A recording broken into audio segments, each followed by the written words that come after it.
Being a disciple maker is the inevitable outcome of someone being a disciple of Jesus. And over time, making disciples, it becomes less of a task one does or completes and more of a way of life or even a part of one's identity.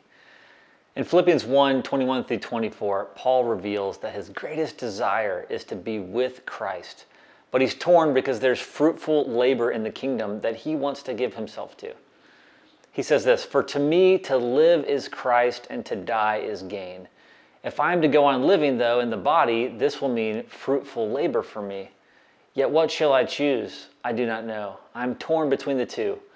I desire to depart and be with Christ, which is better by far, but it is more necessary for you that I remain in the body."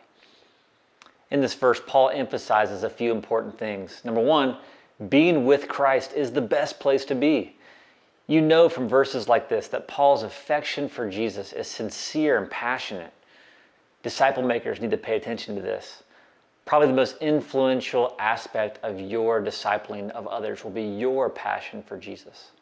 Another emphasis of Paul here is that to go on living is to engage in fruitful labor for the kingdom in the lives of people. It's like Paul is saying that the reason God might have him remain on earth is to be laboring with God, carrying out his purposes, making disciples. It is for this reason that I think disciple making must become a part of who you are or your identity in some way. It's not just what you do. If you are a disciple of Christ, you must go on to maturity and become a disciple maker. And this is not just something you do, like we said, it's a way of life, it's an identity. Now, to be clear, there are other aspects of your identity as a Christian that I believe are more significant than this one, like the reality that you are a beloved son or daughter of God. This truth about who you are is more foundational and true regardless of where you are in your maturity as a disciple. I want to share another illustration here to capture more about this way of life as a disciple maker. This is going to show 5 marks or characteristics of a disciple maker. I'm going to start by drawing a person who is the disciple maker. So first, a disciple maker abides in Jesus.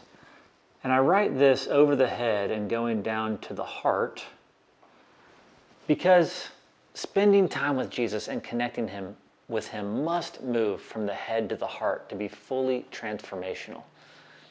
Over the legs here, I'm going to write another mark of a disciple maker, and it's to be someone who is rooted in the Word. We've already talked about that some.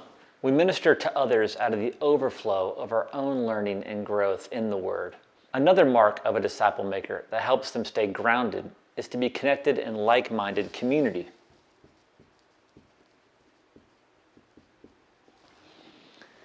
Disciple making is an upstream lifestyle in our culture, and not many can stay committed and encouraged in it without others who are doing it alongside them. On the arms, a mark of a disciple maker is to love and reach out to the lost. The Son of Man came to seek and to save the lost.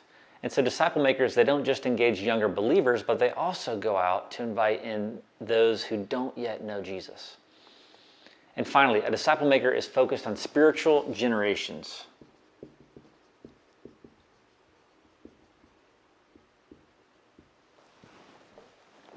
It's not enough to simply add to the kingdom. God intends for disciples to multiply spiritually from one generation to the next.